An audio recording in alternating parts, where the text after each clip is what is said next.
رياض الصالحين بابا جتشودا حقي زوجي على المرأة جدو جينيرا حديث إبا لما سدتمي شنجين جتشود وعن أبي هريرة أبا هريرة رانسي وديس رضي الله عنه والله جبنا سرافة جيسو أبا هريرة سبب دلقا سر جالتوتي يا قال نجد عن النبي اللهم صل على محمد وسلم إرقام الله قال نجي لو كنت ودوني فينتهي ودوني فينتهي gaariidha odooniif ta'e odoon ta'e aamiru aamiran ajajaa odoon ta'e jedha argamaan ahadan nam tokko ayyasjuda suyyuuduutti ajajaa otoon ta'e suyyuuduutti li ahadin nam tokkoof namni tokko nam tokkoof suyyuudu jechuutuun ajaje la amartu silaanan ajaja jedha argamaan almar'ata dubartiin ajaja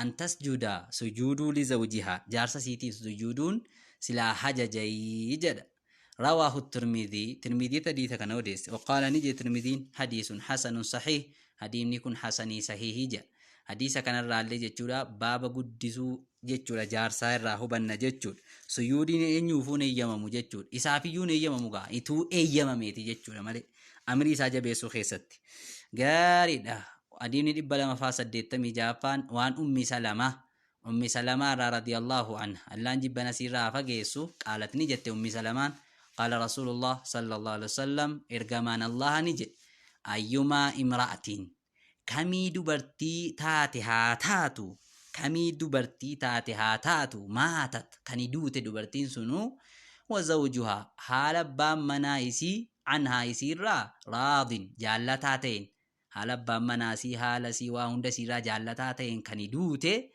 دخلت الجنة جنة دخلت جنة نسين تججود رواه ترمذي تديس كانوا ديس وقال نجي ترمذين حديث حسن حديث نكون حسنية كان الرالي وننتي هو بنمال جنان الراجج جالتمتو في أكجج جارسي جالتو أوجي إسا جالتشيسو أججو أكسينك عبد الراهبان إبلا ما سدتمي سدتفان وعن معاذ بن جبل رضي الله عنه عن النبي صلى الله عليه وسلم قال نجر كمان لا تؤذي أزانغودين امرأة دبرتين زوجها أبا منايسي أزانغودين في الدنيا دنيا خيست إلا قالت يو جتما لنفتو زوجته جتما لنفتو زوجته جارسا ساتين جتشو جارتي ساسنين جتو مالي نفتو من الحور العين وحور العين جتو مالي نفتو لا تؤذيه أزان قدين قاتلك الله ربي رحمة الراسها فقيسو جتو مالي نفتو حور العينين إسين آخرة فإنما أكمان هو إني عندك سبرت تأسوني دخيل كيسما دا سبرت جتين إسين حور العينين نلقى جتشو دفوچو ديمسون سبرت بر إني كيسما دا يوشكو ندياتا أيو فاريقاكي سين الدبهو ندياتاتي إلينا غرا كينيت دفو ندياتا إسا خناف وزانقو إني جتو مالي نفني حور العينين جد رواه الترمذي تديث كان وديد وقال نجي ترمذي حديث نكون حسني صحيح حديث كان رغبام وتنينو ترغنو دعائي حور العين انما تكدت راهو بنجچ يو بيا كانتي دبرتين تك يو ابا مناسي ازاغوتي ابارس ملائكه ابارس جچو دمو غاري ابارس جچو حور العين لكرغت راهو بنجچ وان اسامه بن زيد اسامه المزيد رضي الله عنهما عن النبي صلى الله عليه وسلم كما الله قال نجي ما تركت بعدي ولك ابن يعني جد ارغمان بعدي بودا كوتيتي فتناتك ولك ابن يعني هي يسينو أضر الرحمتو كنتاتي على الرجال إيررت من النساء دبرتير كان جتشو دا فتنات ديسي دي ماجر انجرو بيو دنيا خناب ديرا في متفقون عليه بخاري مسلم جتشو حديثة كان رأى لوني نتوب النقباب متي فتنات جبا أكتر راهو بنا جتشو غاري بامني واي ديراف دبرتي دبتو bakka kanatti dhumee jira baaba nafaqaa dubbanna ammoo baaba nyaachisu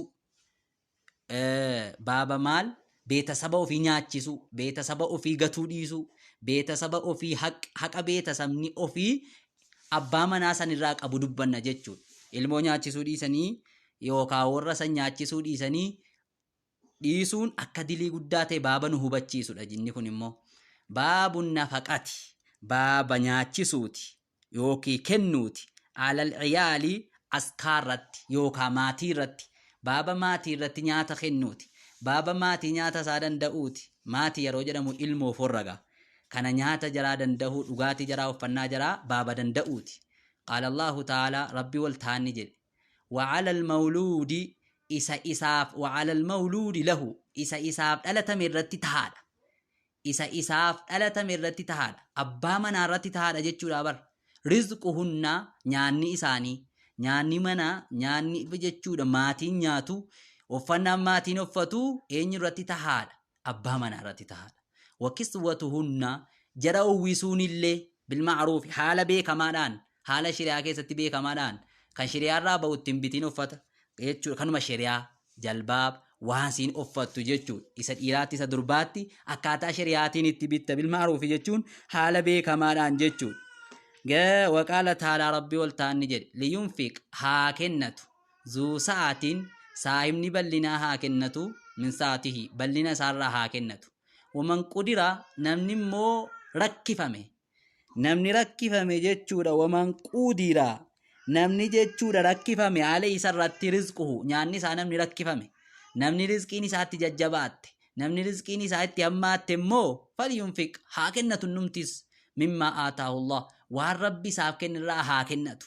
Laa yukallifu Allahu nafsan rabbiin immoo hin dirqu jechuudha. Laa yukallifu Allahaan hin dirqu jechuudha nafsan lubbuu tokko illaa maa aataaha waan isiidhaa kenne malee immoo dirquu hin danda'u rabbiin. Waan qabdu kennadhu, waan qabdu sadaqaasa ta'u maatii kee irrattis ta'u kenni waan qabdu jechuudha.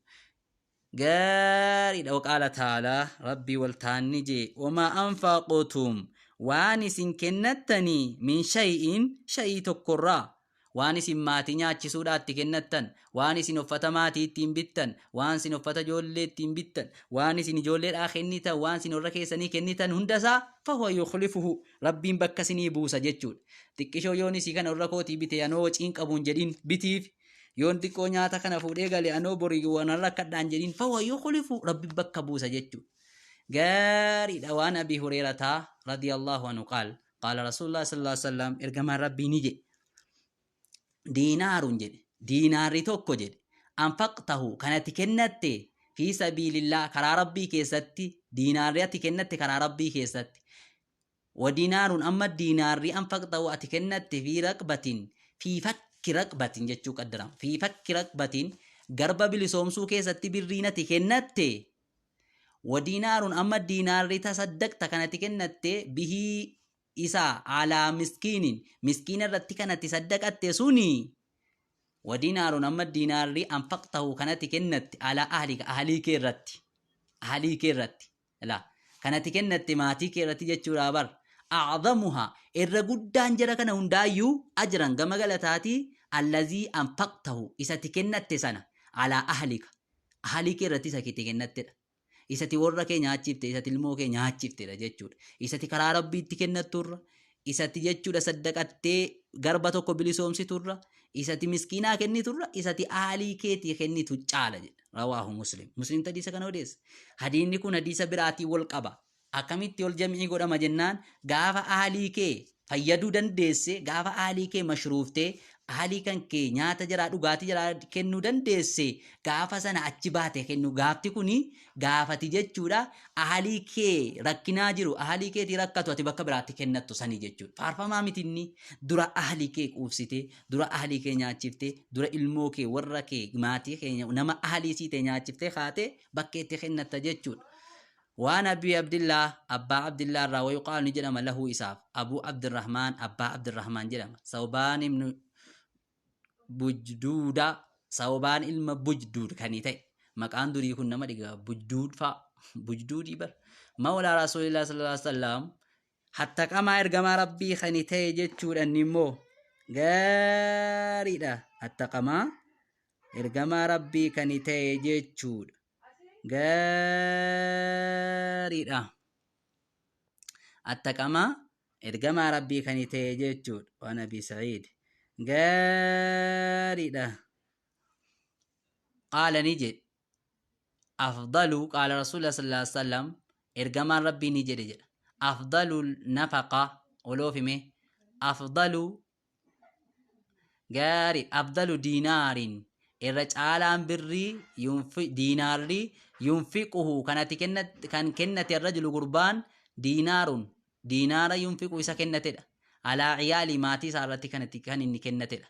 Wa diinaarun ammas birrii yookaan diinaara yunfiqu kan kennatedha. Alaa daabbatin daabbaa irratti kan inni kennate fi sabiilillah karaa rabbii keessatti jechuudha. Daabbaa tokko irratti kan inni kennate karaa rabbii keessatti jechuudha. Gaariidha. Wadinaaru yunfiquhu ammas kan inni kennate alaa ashaabihi shariika isaa keessatti fi sabiilillah karaa rabbii keessatti kan inni kennatedha jechuudha. Rawaahu Muslim. Muslim hadiisa kan odeesse kun hunduu khayriidha jechuudha. Garuu immoo gaafa maatiin kan kee quufanii gaafa maatiin kan kee nyaatanii gaafa maatiin kan kee uffatanii jiraatan bakkeetti kennata. Garuu mootummaatiin kee nyaatiin maatiin kee uffatiin nama bakkee sadaqaa itti hawwisuu fi nama bakkee jechuudha bashannansiisuun in eeyyamamu. Waan ummi Salamata radiyallahu anha qaalat qultu yaa rasuulallah maatii jechuun immoo ahlii namni sii jedhamu tokko immoo namni jechuudha warra kee ilmoo kan keeti jechuudha. Waan ummi Salamata radiyallahu anha qaalat qaala rasuulullah sallallahu alaihi wasallam ergamaan rabbii ni jedhe halli ajruun qultu nan jedhe jetti yaa rasuulallah yaa ergamaa rabbii halli ajruun anaaf ni jiraa galanni jedheen jetti ummi Salamaan ergamaa bira dhaqee fi banii abii salamaa ilmaan abbaa salamaa keessatti yoon kennadhe an anfiqa kennachuu aalim isaan irratti ilmi abii salamaa ilmaan abii salamaa ilmaanuma siitii bar anii kun yoon ilmaan koo irratti kennadheen ta'aayii kan abbaa salamaati ilmaanan irratti kennadhu kun akkamii sadaqaanaaf ta'aayii jennaan walastu in taane animmoo bitaarikathum kan inni isaan dhiisuun taane jetti. Haakazaa wa haakazaa akkanaaf akkanatti kan inni isaan dhiisuun taane innamaa humbanii isaan immoo ilmaanuma kooti ilmaan koo irratti yoon saddaqadhe in ta'aa yaa ergamaa rabbii galatanaaf ta'a jetti ummi Salamaan. Qaafa qaala ni jedhe gamaan na'am laki ajrun siif galatatu jira jedheen. Yoo ilmoo kee irratti saddaqatte atis yoo ilmoo kee irratti nyaachiftee ilmoo kee kennite isa jechuudha ilmoo ofii guddifataa jirtu malee sadaqaan sii jiraayyuu na'am laki ajrun siif galatatu jira. Maa anfaqti alayhim waan isaan irratti kennite waan isaan mashruuftee waan isaan jechuudha sadaqaatti kennite waan isaan nyaachiftee obaafteeni atillee sawaaba guddaa qabdayii jedheen ummi Salamaadhaan muttafaqun alayhi. Bukhariin Muslimii jechuudha. Hadiisa kanarraa illee wanni nuti argannu maali jennaan wanna ilmoo keetii kennitu akka galata guddaa rabbiin biraa ta'e rabbiin biratti akka sawaaba irraa argattu irraa hubanna jechuudha. Waan Sa'ad ibn Abi Waqqaas ati ilmuma kee guddifatta garuu sawaaba guddaa moo rabbi sii qaba jechuudha. Galata guyyaa qiyaamaa galatatti sii lakkaawa. Waan Sa'ad ibn Abi Waqqaas radiyallahu anhu fi hadiithi xawiil hadiisa dheeraa keessatti alladhii qaddamnaa hadiisa saayita dabarsine san keessatti Sa'ad ibn Abi Waqqaas dabarsinee jirraagaa. Awwala riyaadaa keessatti dabarsinee jirra. Fi awwala kitaabaa keessatti dabarsinee jirra. Fi baabi niyyati. Baaba niyyaa keessatti dabarsinee jirra jechuudha. Anna Rasuulallah sallallahu alaihi wasallam ergamaan Allah qaala ni jedhe. Qaala lahu ergamaan Allah ni jedhe. Eenyuun jedhe? Saadiin jedhe. Wa innaka ati yaa saadoo jedheen lan tunfiqa kennachuutu nafaqatan kenna tokko. تبتغي بها كان برباد على تاتين سيدان مو وجه الله فول ربي كان برباد على تاتين إلا أجرت بها مين دفمت مالي إنفتو يسيرت جيتشود يسيرت مين دفمت مالي إنفتو غاري يسيرت مين دفمت مالي إنفتو جد أرغمان ربي صلى الله عليه وسلم غاري حتى ما تجعلوا أما قوتو تججود في مراتك أفان وانت ترتمين دفمتو أما قوتو توك في مراتك أفان وركيتي كيسا أما نياتا كيسو توكو تسوابتي سيلك ربين أفان جارتي كيتي كيسا نياتا ما ديرا دفتوكو كتي أفان كاولي سوابا قداتي سيكا بربين سوابتي سيلك متفقون عليه بخاري مسلمي حديثا كان رأى لغا بابا تنو تبنو rahimummaa gidduu ilma namaatti akka ati irra jaalalumaaf goota warra kee jaallattee yookaan maaddumarraa kuttee afaan keessa garuu rabbiin immoo sawaaba guddaatti namaa lakkaa sadaqaatti sii lakkaa jechuudha. Muttafaqun alayhi Bukaariin Muslim. Waan Abii Mas'uud al-Badri hadiini 293 sadaffaan Abii Mas'uud al-Badri radiyallahu anhu an nabii sallallahu alaihi wasallam qaala ni jedhe gamaan rabbii idhaa anfaqa ar-rajulu yaaboo yeroo kennate gurbaanii على أهله أهلي سارت يرو خنة جناني أهلي سارت يرو كنة نفقة كنتكو يحتسبها إسي كان إصابة هالتين جناني إسي كان لكاوة هالتين ياي إسي كان لكاوة هالتين أي إسي كان لكاوة هالتين جتشود فهي له صدقة إساف صدقات ساجرا إساف صدقات إساف جرا جتشود isii kennate sana yoommoo sadaqaa irraan argadha jedhee rabbi irratti lakkaate isaaf jechuudha sadaqaati isaaf tahaadha. Gaari muttafaqun alayhi Bukaariin Muslim. Gaari hadiisa kanarraa illee wanni nuti hubannu maali jennaan kenni ati maatii kee irratti kennattu kenni ati ciyaala kee irratti kennattu jechuudha akka inni sawaaba guddaa sii ta'e irraa hubanna jechuudha. Waajibumatu ta'u waajibummaa sana immoo gaafa geessiftee sawaaba guddaa sii qaba jechuudha. Hadiisni 294 waan Abdullah ibn عمر عمرو بن العاص عبد الله عمرو العاص رضي الله عنه والله جبنا سرا فجسو قال نجي غاري كفى نجها بالمرء ارتجام نجا اسمان جما انجلاتي جتود ايصيبا هدي يوم سون جتود ايضيع هدي يوم سون مال هدي يوم سون هدي يوم سون يوكين دبسون ما يقوتا نما نياچسو دبسون nama jechuudha nyaata isaa irratti waajiba ta'e san dhiphisuurratti gaadha jechuudha ilma namaatiif gaafa hadiyyoomsee jaartii isaa beelessee ilmoo isaa beelessee gama shirriitii kunumtuu ni gahaa hadiisun sahih hadiifni kun sahiha jechuudha rawaahu Abu Daawud wa ghayru Abii Daawud hadiisa kana odeessee namni Abii Daawudiin malee jirullee odeesse jechuudha وروى نيوديس ورواه مسلم اللي نيوديس في صحيحه صحيح ساكيست بمعناه معنى ما خنانو ديس اللي قال نجد كفى بالمرء اسما نيغا جتشودا إرتيتشاب نيغا المنا ما إيراتي نيغا غمون جلاتين أيها بيسا أما يملك قوته إراه أبون جتشود نما أفر إسرت ملكمي نياتي سونسا إراه قبي نياتا دووچو يغا مشروف ساد دووچو كان كون نيغا جتشودا غمون جلاتي جتشود فيه غاري حديث كون جتشودا حديث كان راوني نتي وبنو غباومتي ilmina maa tokko eega maatii horatee eega jechuudha ilmaan argatee eega orra horatee akka inni irratti waajiba ta'e nyaachisuun hubaasuun gaafa immoo diyyoomsee irraa qabee irraa hambise akka inni wanjalaate irraa hubanna jechuudha gaarii وعن أبي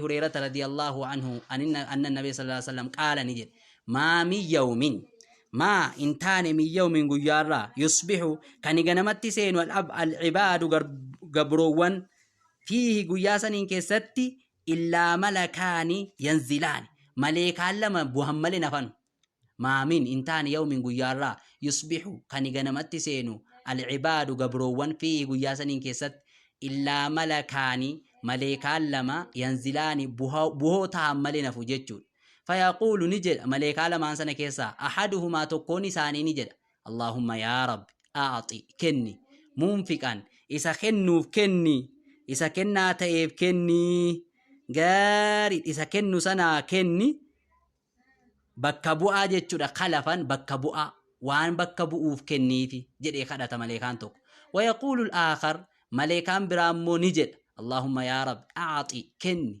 ممسكا isa immoo jechuudha qabaate isa jechuudha qabeenyaa hin kennine isa ofitti qabatu sanaaf immoo talafan halaaka kennii jedhee kadhata gaarii maleekaan lamaan kun guyyaarraa bu'uun jaraa dirqamaa du'aa'iin kun kadhachuun isaanii illee dirqamaa ni kadhatan nama kennuu didee jechuudha isa qabeenyaa utuma qabu yookaan immoo ituma maatii nyaachisuu danda'u otuu jechuudha waa hunda danda'u isa immoo didee qabu jechuudha talafan هلاك يا رب خنيف متفق عليه بخاري مسلم حديث كان رالي غبا متن نتو بنو مالي جنان كن جچودا maatii irratti kennan waa ibaaba maatii keessa jirra waan ta'eef kenna maatii irratti kennanuu dirqama akka ta'e irraa hubanna jechuudha. Yooniif irratti hin kennin yoo qabaa ta'an akka abaarsi malee kaallee nama irratti jiraatu irraa hubanna jechuudha.